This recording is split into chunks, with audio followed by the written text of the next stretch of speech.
What's up guys, it's Uni from Silent Pips, and today we're going to be talking about the trading plan.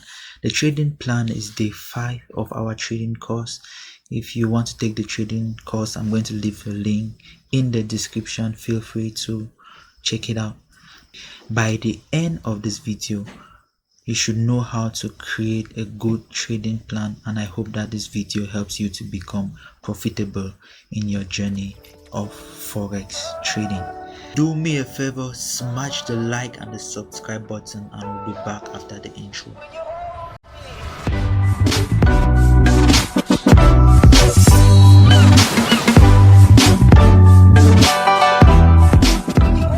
Now, the trading plan are rules that a trader sets and follows in order to ensure profitability. At the end of this lesson, you should be able to know how to create a trading. In order to create a trading plan, there are some things we're supposed to put into consideration. You need to consider your lot size. You need to consider the equity, the class of assets, correlation, goals, risk to reward. All of this we're going to look. Now, the equity in forex is the sum of a trading account balance and all its floating positions. That's basically the capital that is available for trading. The margin is the amount of money that the trader needs to put forward in order to open a trade. As well, we'll talk about the lot size. The lot size is what controls the amount of leverage you use in a particular trade. We're going to talk about the goals. We'll talk about risk management, your strategy, your entry, and your trade management as well. Now, the first thing to put into consideration when creating the trading plan is to select the classes of assets you're going to be trading. You can decide to choose currency pairs, stocks, whatever. Now, before you do that, you should have correlation and risk diversification in mind before you're choosing the particular pairs. Like for instance, you should not choose Euro USD and Euro Australian dollar, and that is because if you enter two independent trades on Euro USD and Euro AUD, and one of the trade turns out to be failing, you're going to be losing both. And this brings us to yet another factor you should have in mind when choosing your class of asset, which is correlation. Now, correlation is a statistical term describing the degree to which two variables move in coordination with one another. It could be positive or negative correlation. For instance, the pound USD and the euro USD are positively correlated. So in a situation where the pound USD is long, the euro USD is going to be long as well. So while trading, if you have a trade, you've done your analysis and pound USD is buying and euro USD is selling, then you should take a look at your analysis again, and you should make sure that there's no error somewhere.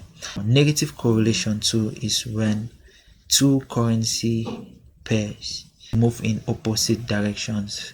For instance, looking at the chart here, we have the pound USD and the euro pound. These are negatively correlated. At an instance where the pound USD is going short, the euro pound is going long. Have that in mind when selecting your class of asset, guys.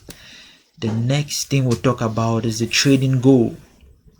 Set your daily profit target with respect to your account size and stick to it. So if you're having an account size of $1,000, your goal probably can be 2% a day, 1% a day. That's you're making $100 or $200. You set this and you stick to it.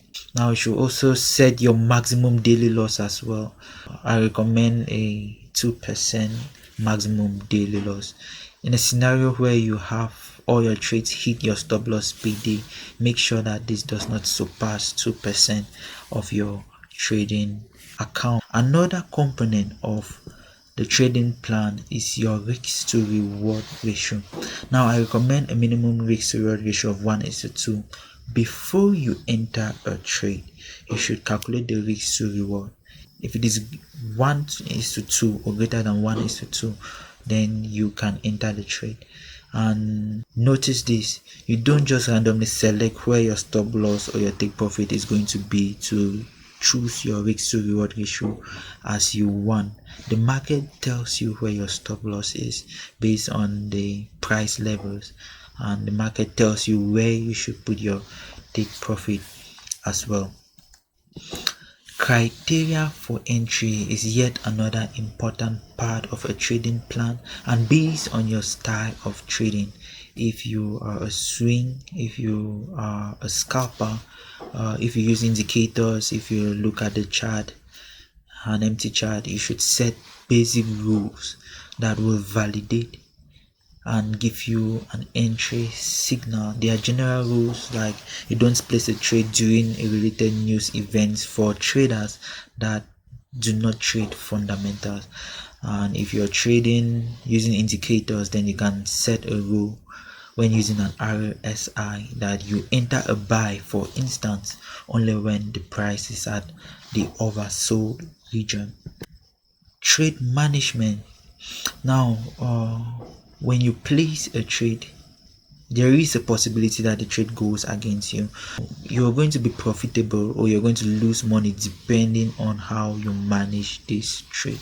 You can launch a trade and it starts moving towards your direction and later comes back and stops you out from the market. Never trade without a stop loss. You're not a prophet. You can tell the exact direction and the market obeys as such. There are always possibilities where the market disrespects your setup, so be prepared for that. And while putting up your stop loss, you should always keep breathing space. Breathing space is just space for spreads and so on and so forth, so avoid being kicked out of the market when your analysis is still valid. There are scenarios in which you place a trade and immediately hits your stop loss, it returns and moves towards your position. That is what the breathing space is going to prevent. And to manage your trades, when your trade is in profit already, you can always use trailing stops or you log in your profit. I'm going to add a link in the description on how you can manage your profit. You should trust your analysis as well. Do not manually close your trades in losses. Let it hit your stop loss. First of all, when you set a stop loss, you should be comfortable that the trade can hit your stop loss. So your stop loss can tell you the lot size you use for a particular trade, and if that is the case, you're setting your stop loss as well at a level that if prices get to, it invalidates your setup. So immediately when price is a pip above your setup, it is yet possible for your setup to be valid. It's yet possible for the price to reverse and go towards your direction. You set your stop loss as the point where when price hits, you know that the overall bias you had initially has changed. Know when to give up. A lot of traders are a victim of this, especially scalpers. You get in the market, you get kicked out, you get in the market, you get kicked out, you get in the market, you get kicked out, and you try to fight the market. Guys, don't do that. When you fight the market, you're never going to win the market. You're going to continue being kicked up.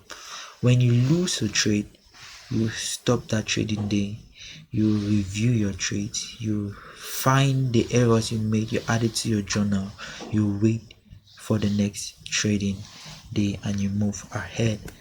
Guys, that is all about the trading plan. I hope with this you should be able to create a trading plan of your own, and the key to become successful in trading is you put in the hard work to get the strategy you're going to be following.